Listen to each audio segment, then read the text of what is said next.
I think Michael Penix Jr. will have a solid full year of starting QB. I'm not expecting anything crazy. He may only get 20 or so touchdowns. As long as he limits the turnovers and keeps the ball out of harm's way, I think they will be in a good position to make the playoffs. I'm not expecting nothing crazy. He could get a modest 22 touchdowns, and if he gets anything less than like 12 picks, sounds like a success to me as your first full year starting QB, because playing QB in the NFL is hard. And yeah, let's move on to the Falcons. Move on to the Falcons real quick, man. Oops, clicked on the wrong team. All right. Falcons. Falcons are interesting. Yeah. If you want, you can share your screen and talk about I got to pull it up on my phone. I don't even got to pull it up on my computer. My computer's being a little slow. Oh, okay, I got you. I'll pull it up. I got it. Okay. But I start off the Falcons. I'm not really concerned about the Falcons on the offensive end because they have weapons galore, which is great for a guy like Michael Penix, who's having his first full season as the starting QB. My whole thing is, what is Kirk Cousins going to do? Is he just going to sit there and just collect the checks, or is he going to cause a fuss because he's getting replaced by a second-year QB? I don't know what's going on with that whole thing. I thought he would have found a way to get out of there, but I guess not. I guess he wants to try to stick it out. But I'm not worried about the Falcons offense. They have a good offensive line. They got a young guy like Jake Matthews. He's been a staple for that offensive line for a few years. Chris Lindstrom as well, really good player. You got young guys like Matthew Bergeron, who's a good player. You also got on the receiver end, you got a Darnell Mooney, he was like top 10 in yards at one point in the season for them. And obviously Drake London. And then Ray McLeod is a solid slot player. And then you got Kyle Pitts, who has had a disappointing career for where he was drafted and what he was expected to be coming to the league. But maybe he could get a little something going with Michael Penix at the helm. And obviously you got Bijan Robinson, who was a dual threat out of that backfield. And you got another solid backup option in Tyler Algier, who I believe he had almost 1,000 yards that one year when Arthur Smith was the coach. So, you got a plethora of options on the offensive end. My main concerns come with the defensive end. They did get very active in free agency. They got a Jordan Fuller. They got a Devon Diablo, who was a linebacker for the Raiders. They got a Morgan Fox. They got a Mike Ford. And in the defense, as we know in the draft, they drafted Jalen Walker, traded back into the first to select James Pierce Jr. Big additions for their pass rush, because last year you looked at that roster like, who was rushing the passer? I think they had Matt Judon, but he did absolutely nothing. That's why he's still a free agent out there. So I think the Falcons are moving exactly how they need to move. I do think they may need to find another corner. I'm not a big fan of D. Alford. He was getting torched a lot when I was watching Falcons games. But A.J. Terrell, good bona fide number one guy. You still got Jesse Bates. Unfortunately, you lost Cortland. Not Cortland's son. Was it Grady Jarrett? No. That's the safety. Used to play for the Broncos. Justin Simmons. He's still a free agent, by the way. Yeah, for good reason. He wasn't. I think he's asking for a lot of money in his play last year.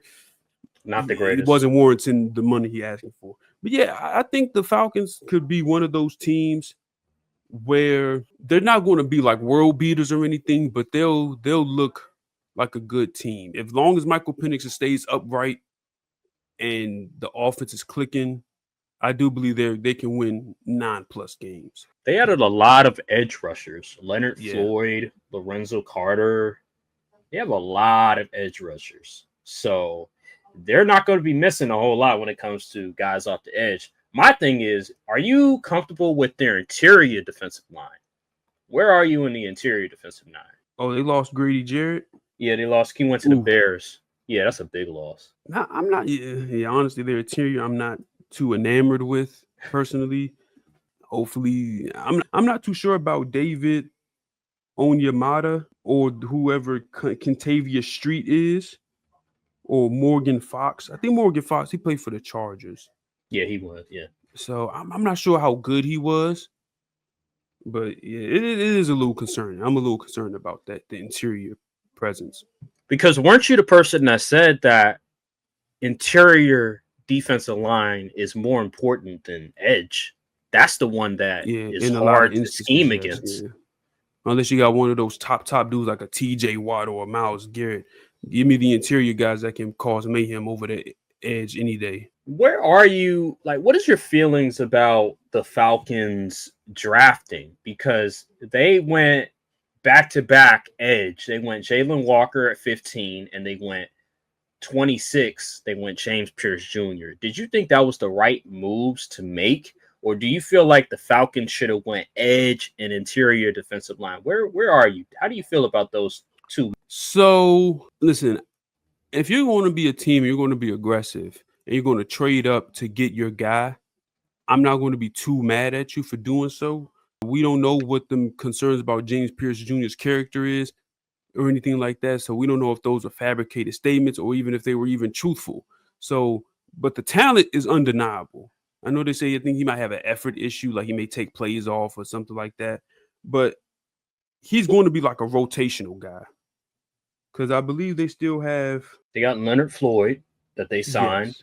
They have Lorenzo Carter. They have so many edge. Yeah, they got Arnold Abikidi, who was one of the starters last year, but Jalen Walker gets the first round superiority over him. But I don't hate the draft. They also got an Xavier Watts. They drafted Xavier Watts, safety, good pick, and they also got Billy Bowman, who played at, I believe, Oklahoma. He was one of the most underrated guys. Like, he was making plays last year, even though Oklahoma was bad as a team as a whole.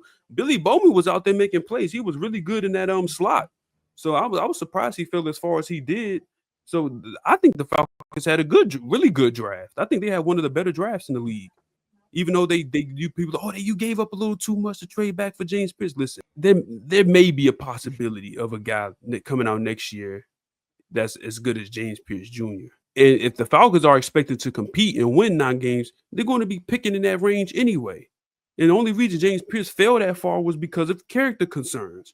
He's a bona fide top 15 talent. He wasn't even supposed to get that far down. Pre-draft, people was like, oh, James Pierce, he's going top 10 or something like that. Now, hey, go get your guy. I ain't mad at him. But with all that defensive line talent, like interior defensive line talent, don't you think it would have been wiser for them to go interior instead of James Pierce Jr., who many people think has character concerns, especially in Atlanta? Atlanta, out of all cities. So here's the thing. I think the Atlanta Falcons picking him. I think the only somewhat highly rated D tackle that would have been a solid pick at that range. I think they traded up to 26 to get James Pierce Jr. Mm-hmm.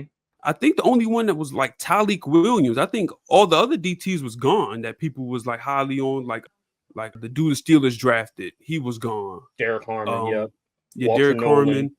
Walter Nolan was gone. And then Kenneth Grant. Yeah, Kenneth Grant. All of them was gone by the time they picked. So, I mean, would you really have traded up and reached on a D tackle who who's not really a first round talent? Or you're going to get the guy that is a first round talent but had character concerns or whatever? That's a good point. Yeah, I know. It's just but they needed more depth on the interior defensive line. Yeah, they do. How are they going to be able to stop the run consistently? That's my question. That is the $1 million question, because I don't think they was very good at stopping the run last year. They weren't. So, you're getting a bunch of pass rushers, get a bunch of edge rushers, but how are you going to stop the run? You need them 300-pound guys. You need them 330-pound guys to stop the run, and you don't have enough of those dudes. Talented dudes, at least. That ball is going to be ran in that division. You got Bucky Irvin, you got Chuba Hubbard on the Panthers, you got Alvin Kamara on the Saints. So they're going to have to figure something out. And Jalen Walker only 6'1". He talented, but only 6'1". 20 something. He's kind of like 230 something, maybe. Yeah. So talented guy, but 6'1". I think what they might be trying to do is, I think Jalen Walker, he can play edge as well. He could do a little bit of roaming, like play regular linebacker. So I think they're going to try to, when run heavy sets, run downs, they're probably going to move him off the edge, have him play the mic or something, and try to get it, because he has good run instincts when he's off ball. So I think they're going to try to use him in a run game. like that. But they do need interior presence, though. So back to the offense. What do you think Michael Penix is going to look like this year? Do you think he's going to progress? He's going to get better? Where are you on Michael Penix? I think Michael Penix Jr. will have a solid full year of starting QB. I'm not expecting anything crazy.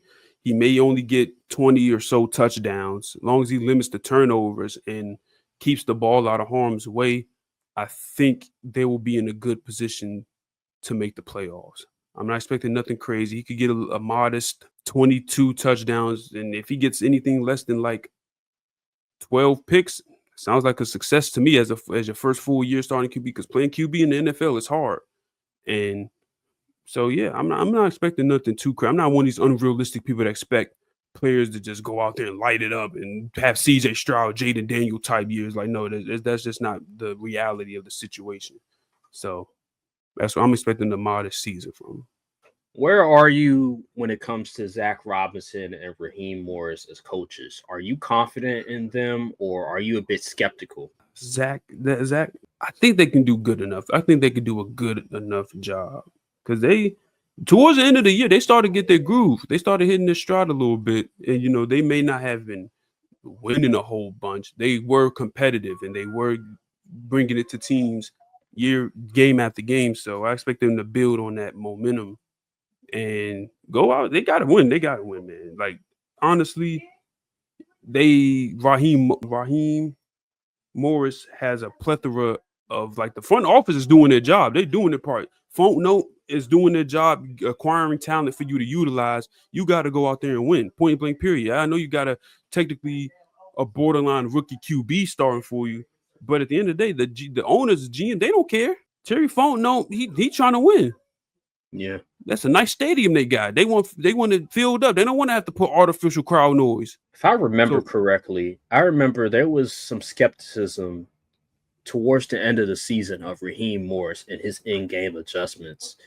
I forget what exactly happened. It may have been against the Washington game, may have been that game or some other game where something transpired and it just went totally wrong because Raheem Morris, I forget what it was, but people were comparing him to Arthur Smith, his in-game adjustments, and Zach Robinson. Zach Robinson did an amazing job with Bijan Robinson. I thought Bijan, he brought out the best of Bijan. I think year 2 of this offense be interesting. Former Rams coach. I just wonder if they can fully unlock Michael Penix in this playbook in year 2. That will let me know how this team goes, because Zach Robinson is, it's year 1 and it's a young QB, so you're not going to be able to bring out the full extent of the playbook. We're really going to see how Raheem Morris and Zach Robinson are actually good coaches or not, because last year you can point to, well, it's a young team, rookie QB, he only had 4 or 5 games, Kirk Cousins, he fell off. Well, now we're in year 2. So you have no excuse. This is all on you. I really don't know what to expect. I'm just going to go on the side of, I believe Zach Robinson and Raheem Morris will figure things out offensively. And I think Michael Penix will get better. That's just a prediction. I haven't looked at any reports, any mini camp, OTAs. So I'm just guessing at this point. But I believe with the personnel that they have, they should play a lot better, especially in that division. So moving on. No, let's get to the final. Who do we rank? Who do we rank in division? Who's going to win the division? So, Brian, you have my pick is the Tampa Bay Buccaneers. I think they're in a better position. They made the playoffs last year. Unfortunately, they ran into Demon Jaden Daniels on a crazy run. They was in a position to win that game, which is crazy. But I think the Buccaneers repeat as division winners. Second place, I'm going to go with the Falcons. Then I'm going to go with the Panthers. And then the last place would be the Saints, which would be hilarious. So, yeah, that's what I'm going to go with. Okay. I think I'm going to do the same thing. I'm going to go with the Buccaneers as well. They have the better dudes. They probably had a better coaching as well. They have the best quarterback in their division. They have the most best proven quarterback, yeah. So, and then I think the talent for the Buccaneers, they got Evans, they have Bucky Urban, they have They just drafted Meko Ibuka, which is crazy. Chris Godwin, he's coming back from an injury, but now he doesn't have to be relied on as the number 2. He could be potentially the number 3 because of Meko Ibuka. And then they have Jalen McMillan, who they drafted last year, good depth piece. Cade Otton. They got so many guys. The offensive line is pretty good. The defense is okay, middle of the pack. So I'm just going to have to go with the Buccaneers. They just had the better dudes. They potentially have the better coaching staff. I think they understand that how to support your QB, your younger QB. Because, like, they could have easily just said, Jalen McMillan showed flashes in the last season. He was pretty good now. We're just going to roll with him and throw him in that wide receiver. They said, no, we are going to get Emeka Egbuka, Emeka Egbuka, I'm surprised he's as underrated as people try to make in the draft cycle. Dog, Emeka Egbuka, he played with Garrett Wilson, Chris Olave, Marvin Harrison Jr., Jeremiah Smith, who was a generational prospect. He still maintained relevance through all them years. The man is nice. Really nice. He's been a contributor since he was a freshman. You know how hard it is to get real good run as a freshman at Ohio State at wide receiver? Played all 4 years. He was a contributor in all 4 of them years. Yeah, and then I'm gonna have Falcons at 2. Do you think the Falcons could potentially usurp the Buccaneers this year if they have a good season? Absolutely.